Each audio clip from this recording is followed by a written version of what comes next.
Álvaro Rivelli, eu tenho especialização em neurologia e medicina intensiva. Eu sou preceptor de emergência da Faculdade de Medicina Unifagoc e professor de neuroanatomia também. Esse projeto, Emergência Sem Medo, eu sou idealizador desse projeto. Ele tem como alvo preparar melhor você, aluno que está entrando no internato, e também um médico que já trabalha no nosso ambiente de urgência e emergência. Ele tem esse nome Emergência Sem Medo, mas o objetivo é definir protocolos e melhorar a conduta do jovem médico e do interno. Porque o medo a gente nunca vai perder. Toda conduta que a gente tem com receio é sinal que a gente está na conduta certa. Então a gente vai iniciar a nossa aula hoje, tá? Eu vou falar de acidente vascular isquêmico no pronto-socorro e vai ser uma aula bem didática, voltada para a conduta do jovem médico. Então vamos iniciar. Gente, quando eu falo AVC, a gente fica na dúvida se vai usar a terminologia AVC ou AVE. Então, quando eu vou encaminhar esse paciente, o que eu vou escrever no prontuário, como que eu vou passar meu caso. AVC, gente, se a gente pegar a neuroanatomia, o cérebro é o diencéfalo mais o telencéfalo. Já o encéfalo, ele vai englobar o cerebelo e o tronco encefálico. Então, se a gente pensar na neuroanatomia, AVC é a forma mais errada e AVE seria a mais correta. Só que a gente já vem no Brasil falando AVC há muito tempo. E a gente também tem a população que dá o nome de derrame, então seria um nome novo AVE. Então a Sociedade Brasileira de Doenças Cerebrovasculares resolveu unificar a nomenclatura. Então sempre fale AVC a partir de hoje. Então o que é o AVC, gente? Quando a gente fala AVC, o que é AVC? AVC é a interrupção abrupta de suporte sanguíneo no parênquima cerebral, tá? Então interrompeu o fluxo sanguíneo. Isso é AVC. E na emergência a gente tem que realmente saber se é um AVC ou não é um AVC. O desafio maior do emergencista é saber se é um AVC e saber conduzir esse AVC. O que a gente nota é que o emergencista ele sabe conduzir muito bem uma síndrome coronariana aguda, um infarto, mas quando ele está diante de um AVC, ele não sabe o que fazer, ele não sabe se ele vai trombolizar, ele tem muito medo de conduzir um AVC. Então, o objetivo da nossa aula é melhorar essa conduta aí. Primeiramente, num paciente com AVC, a gente tem que saber que tempo é cérebro. Cada minuto de AVC, a gente está perdendo 2 milhões de células, então tempo é crucial. O acompanhante do paciente com AVC, ele vai ter um papel importantíssimo quando a gente for colher a história desse paciente. Então, às vezes esse paciente ele vai estar afásico, ele não vai estar falando. Então, o acompanhante ele tem uma importância muito grande, a gente tem que saber ouvir esse paciente. E o acompanhante, é claro, a gente tem que ouvir ele com cuidado. E um ponto que a gente vai abordar nessa introdução é o wake-up stroke. O que é? É esse paciente que chega no nosso pronto-socorro que ele acordou com déficit motor. Ele acordou sem falar ou ele acordou sem movimentar o braço. E qual que vai ser o tempo de sintoma dele? Se ele estiver falando, verbalizando e podendo falar o sintoma dele, a gente vai perguntar para esse paciente, mas quando foi a última vez que o senhor estava bem? Se ele falar, ontem à noite, 8 da noite eu estava bem, e hoje eu acordei 8 da manhã, esse tempo de evolução dele do AVC vai ser de 12 horas. Agora, se esse paciente não fala, e ele acordou pela manhã, um familiar viu que ele tinha um déficit neurológico, eu vou procurar saber desse familiar ou acompanhante o horário, a última vez que esse paciente foi visto. Ah, não, eu vi esse paciente ontem à tarde, então eu vou pegar esse tempo, então tem 16 horas de evolução até ele chegar na emergência. Já é um tempo alto. Então esse dado do acompanhante e o acompanhante que acorda com déficit focal é muito importante. Então, esse mantra a gente vai falar a nossa aula toda. Tempo é cérebro. A gente tem que agir com rapidez e eficácia, tá? Então tem que ser eficiente, tem que ter uma abordagem bem prática. E qual que é o objetivo nosso no tratamento desse paciente com AVC? A gente tem essas regiões isquêmicas, mas a gente tem algumas regiões que não estão infartadas. Então, o objetivo nosso na conduta desse paciente é salvar essas áreas que ainda não estão infartadas. E com isso, a gente salvando essa área, a gente vai diminuir a mortalidade, tá? E vai diminuir as sequelas motoras. E como que a gente faz isso? Através dos mecanismos de reperfusão, as terapias de reperfusão. Aqui, gente, nessa figura, a gente vê em vermelho a região do core do infarto. É a região onde está infartada, onde a gente não tem fluxo sanguíneo. Essa região ela já não é mais salvável. Mas em amarelo aí, a gente pode perceber essa região que a gente chama de penumbra. Essa região, geralmente essa região de penumbra, é que representa o déficit focal neurológico. Se esse paciente não está movimentando, geralmente o déficit está aí, na área de penumbra. E a gente tem um mismatch, que é o objetivo nosso nesse cérebro aí. O que é o mismatch? É a área de penumbra menos a área do infarto. Vai ser a área que a gente vai tentar salvar. Tá? Então a gente vai buscar salvar essa área. Por isso que é importante essa condução. Tá? Então o objetivo nosso do paciente é salvar essa área para a gente evitar a mortalidade e evitar a sequela. Só que a primeira coisa que eu falei no começo da aula, a gente tem que levar em consideração. É mesmo um AVC? Tem muitas situações que podem confundir, a gente achar que não é um AVC, a gente ficar na dúvida. Essas situações que parecem AVC e não são, a gente chama de stroke mimics. Então lembrar que nem tudo que parece AVC é AVC e tem situações que não parecem AVC e podem ser AVC. Então, como eu disse, o stroke mimics são condições que simulam AVC. Então, por exemplo, vai chegar um paciente no pronto-socorro com déficit motor, ele vai chegar hemiparético à esquerda, ele não vai estar mexendo o lado esquerdo dele. E a gente achar que é um AVC. Só que quando a gente for colher a história desse paciente, antes de ter o déficit motor, ele começou a ter uma aura visual, ele viu uns pontinhos na visão. E ele relata que, a família relata, ah não, doutor, ele já teve isso umas 3, 4 vezes. Então a gente vai encaixar com uma migrânia, uma enxaqueca hemiplégica. A gente tem tipos de enxaqueca que causam déficit motor, então confunde. O paciente chega convulsionando no PS, ou então num pós-ictal de crise convulsiva, ele vai confundir a gente demais, a gente pode pensar que é um AVC. Só que a gente tem que colher a história, saber se esse paciente já teve isso antes, saber se esse paciente faz uso de droga antiepiléptica, olhar a receita desse paciente com acompanhante. Então, o acompanhante é fundamental. A gente vai pegar a receita, ah não, ele faz uso de fenobarbital, ele toma carbamazepina. Então, já é um paciente que tem epilepsia, que tem crises convulsivas.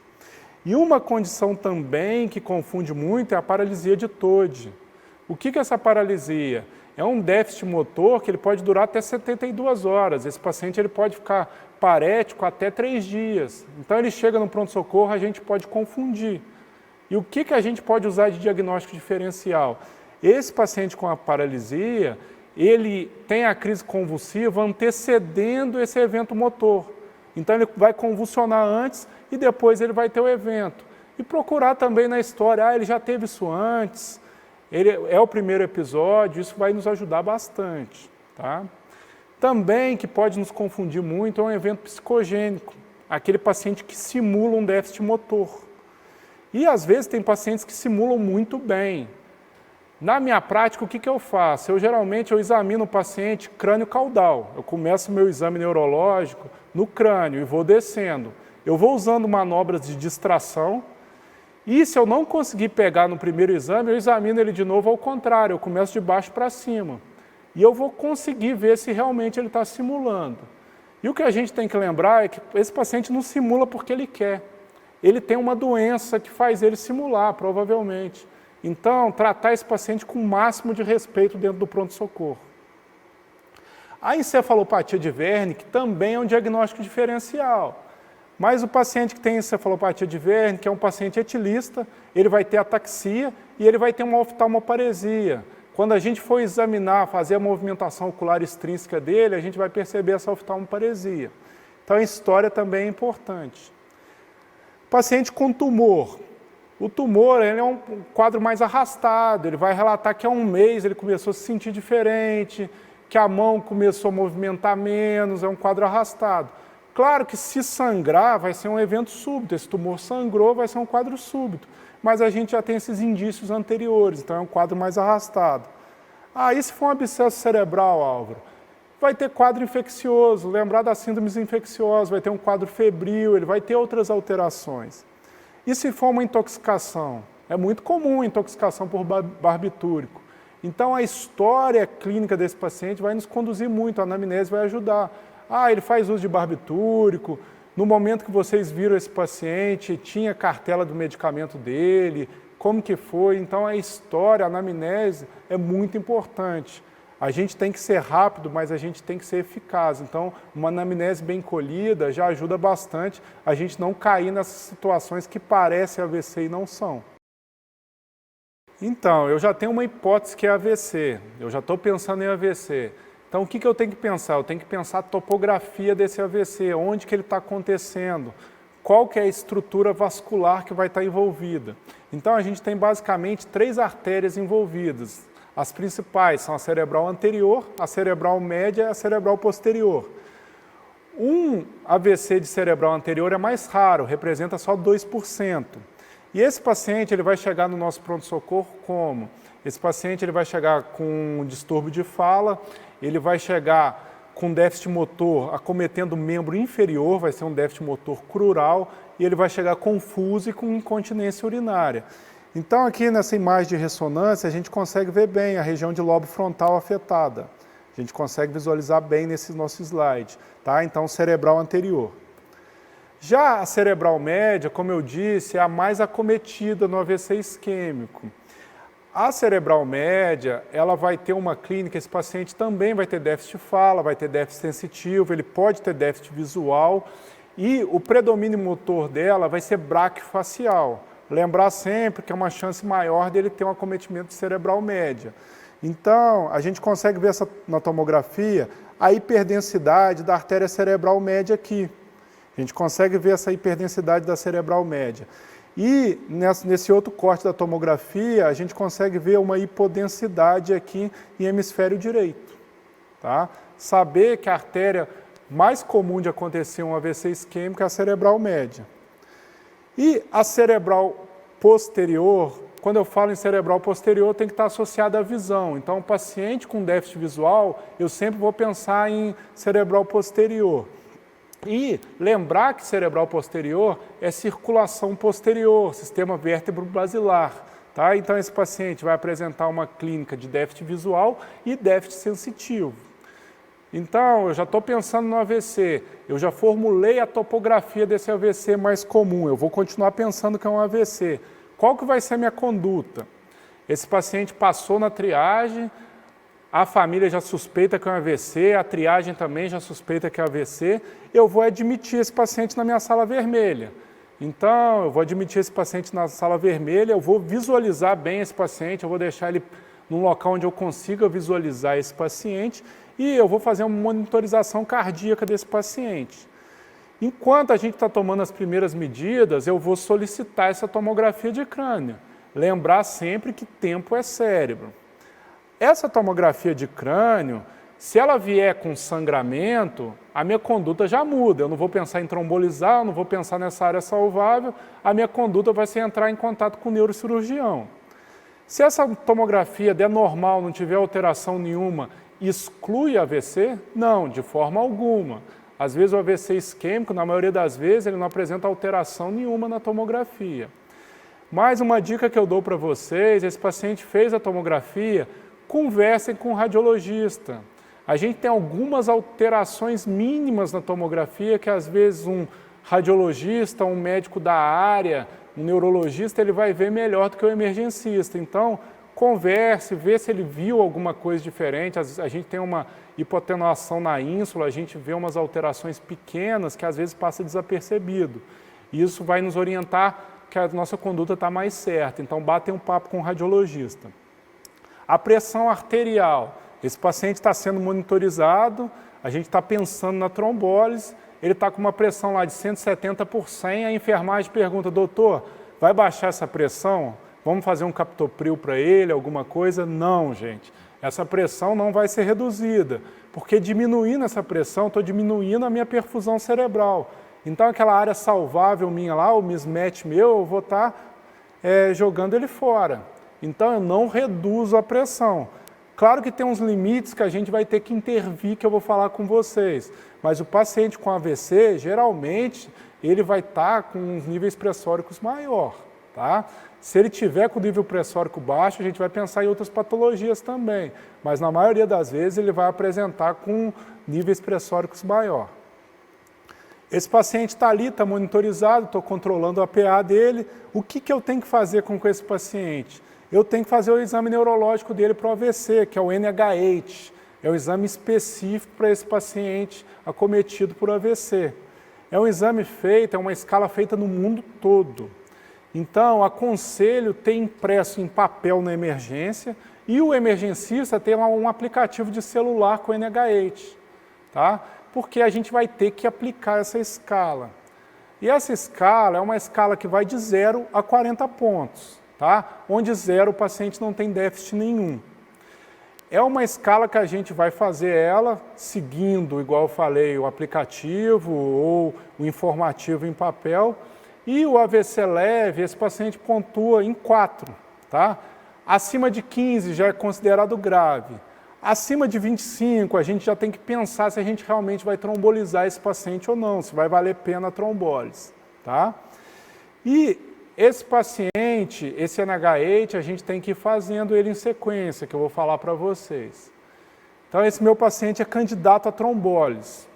Eu fiz tudo aí, eu fui seguindo esse passo a passo, eu fiz o NHH, deu um NHH 15, 17, ele é candidato a trombólise. O que é o mais importante? É o que eu falei no começo da aula, tempo.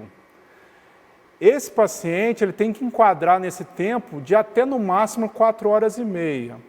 O melhor mesmo é até 3 horas, mas até 4 horas e meia ele é candidato a essa trombólise medicamentosa nossa. Então, como que esse tempo é contado? A partir do momento que ele tem déficit. Se ele falar que foi na casa dele que começou 6 horas da manhã e chegou no hospital 9, então o tempo vai correr desde a hora que começou, não do tempo que ele está no hospital. Às vezes muita gente tem dúvida. Então esse paciente vai estar nessa janela nossa de 4 horas e meia. Então ele é candidato à nossa trombólise. Só que esse paciente está ali, ele é candidato à nossa trombólise. A gente também tem uns critérios que vão excluir essa trombólise, que são muito importantes.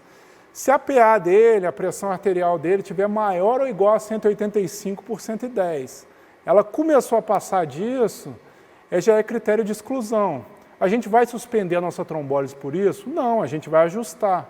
Como que a gente ajusta? Medicamento oral? Não, gente, a gente vai usar um nipride venoso, que é uma droga mais fácil da gente controlar essa pressão. A gente vai reduzindo aos poucos, que igual eu falei, a gente não quer esse paciente com 12 por 8. Eu vou reduzir esse paciente a 18 por 10, 17, eu vou trabalhar com esses níveis pressóricos mais altos.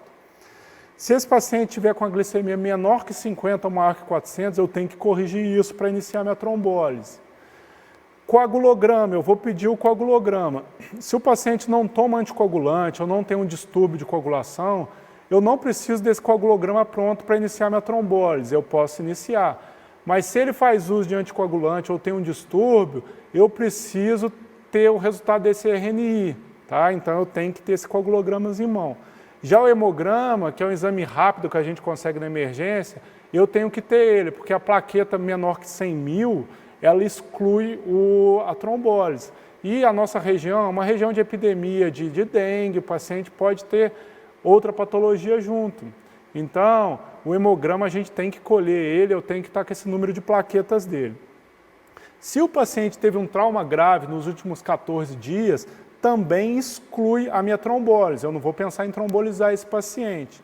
E se for gestante, a gente vai pensar em risco-benefício. Por quê? Aumenta muito o risco de hemorragia uterina. Então, não vai ser uma decisão só do emergencista. Eu vou bater um papo com o obstetra, não vai ser uma decisão só minha, a gente tem que pesar risco-benefício, tá? Então, esses são os critérios de exclusão. Paciente nosso, hipotético, ele não preenche critérios para exclusão, eu vou continuar pensando nessa trombólise dele.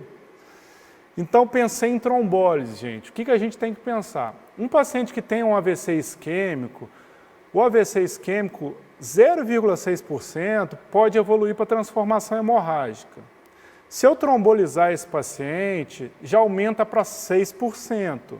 O risco é pequeno, mas existe risco. Mas é aquela questão que eu falei, a gente vai salvar aquela área de penumbra. Então, risco pequeno, vou trombolizar, está na janela de tempo, vou trombolizar esse paciente. Qual que vai ser minha conduta? Eu vou pegar 2 acessos venosos nesse paciente, tá? Eu vou ligar para um neurocirurgião, que eu tenho que ter uma retaguarda, que eu falei que tem esse risco mínimo de sangrar. Então, eu tenho que estar com um neurocirurgião na minha retaguarda. Na nossa realidade, no hospital que a gente trabalha, esse paciente vai ser trombolizado no ambiente de UTI. Mas, é uma coisa já que vocês vão pegar, a gente já tem as unidades de AVC, onde é trombolizado na emergência mesmo, na unidade de AVC. E essa é uma tendência para o futuro. Então, vocês vão ser os próximos a trombolizar o paciente, unidade de AVC ou na emergência mesmo. Qual droga que a gente usa para fazer essa trombólise? A droga que a gente usa é a alteplase. E qual que é a dose dela? A dose é 0,9 mg por quilo, até atingir um máximo de 90 mg. Então, se esse paciente tem 100 quilos, o máximo que a gente vai fazer é 90 mg. E como que eu faço? 10% dessa minha droga eu vou fazer em bolos já direto. E 90% dessa droga vai correr em 1 hora em bomba de infusão contínua. Enquanto está correndo essa minha alteplase, eu vou estar fazendo aquele NH8, eu vou estar aplicando aquela escala. De quanto em quanto tempo? Eu vou estar aplicando ela de 15 em 15 minutos nas 2 primeiras horas. Então, durante que eu estou fazendo a minha trombólise, enquanto está infundindo o medicamento, de 15 em 15 minutos eu vou fazer. Por que eu tenho que fazer na hora que está aplicando? Porque se o meu NH8 aumentar 4 pontos, é sinal que eu tenho que parar minha trombólise. Vou parar, alguma coisa de errado tem. Às vezes vou ter que tomografar esse paciente de novo. Então, aumentou 4 pontos, a gente suspende. Correu tudo bem, não aumentou. Como que vai ser esse meu NH8? Nas 2 primeiras horas, de 15 em 15 minutos. Nas 6 primeiras horas, de meia em meia hora. E nas próximas 24 horas, até completar 24 horas, de hora em hora. Tá? E esse paciente, nessas primeiras 24 horas, ele vai seguir monitorizado com uma dieta suspensa. E após 24 horas, ele vai fazer uma tomografia de controle. Passou as 24 horas desse AVC, dessa trombólise, o que eu vou fazer com esse paciente? Eu já vou entrar com antiagregante plaquetário, que é o AS, e a heparina profilática. Tá? Então, deu 24 horas da trombólise, a gente já entra. O paciente, gente, que chegou depois dessa janela de tempo, 4 horas e meia, ele chegou com 6 horas de evolução, a gente tem que pensar também que existe a trombectomia. A trombectomia é uma técnica de reperfusão que a gente faz endovascular. Ela não é uma realidade atualmente hoje no nosso serviço, por isso que eu não foquei tanto nela na nossa aula. Mas a trombectomia, ela é indicada para a oclusão de vaso grande, para carótida e segmento M1 de cerebral média. A trombectomia, a janela de tempo é até 24 horas, tá? Então ela tem uma eficácia até 24 horas. Esse tempo só foi aumentando, era 6, passou para 12, 18, hoje em dia é 24 horas. Então a gente tem que saber que existe essa alternativa da trombectomia também, tá? Que é uma terapia. Mas esse paciente passou da janela nossa para trombólise, para alteplase. O que a gente vai fazer com esse paciente? Esse paciente a gente também vai tratar do mesmo jeito, a gente vai tomografar ele, e esse paciente saiu da tomografia, a gente já vai iniciar um antiagregante, heparina profilática para ele, tá? E esse paciente a gente vai fazer um acompanhamento clínico dele. Aqui um caso clínico que aconteceu no meu plantão, na emergência do Santa Isabel, um paciente de 67, 68 anos, ele deu entrada na emergência, com uma hemiplegia à esquerda. Ele chegou hemiplégico à esquerda e um delta-T de 2 horas. Então, todas essas condutas ensinadas na aula foi feita. A gente aplicou o NH8 dele, estava em 17. Entrei em contato com a neurocirurgia, com a UTI, trombolizamos esse paciente. Então, aqui a gente pode ver a artéria cerebral média dele, ele tinha um trombo aqui na artéria cerebral média direita, e aqui a tomografia 24 horas após a trombólise. A gente vê essa hipodensidade, a trombólise poupou o córtex motor desse paciente. Esse paciente ele tinha uma força grau 1 na hora que ele chegou na emergência. Se esse paciente a gente não trombolizasse ele, provavelmente ele ia manter esse déficit. Era um paciente que ia estar restrito à cama para o resto da vida. E na coleta da informação, na anamnese dele, o filho informou que ele era um senhor totalmente ativo, andava 3, 4 quilômetros todo dia para ir no sítio dele e voltar. Então, o que a gente fez com esse paciente trombolizando? A gente manteve a rotina desse paciente. Ele pode tomar banho sozinho, esse paciente, a gente diminuiu a mortalidade e a gente diminuiu sequela.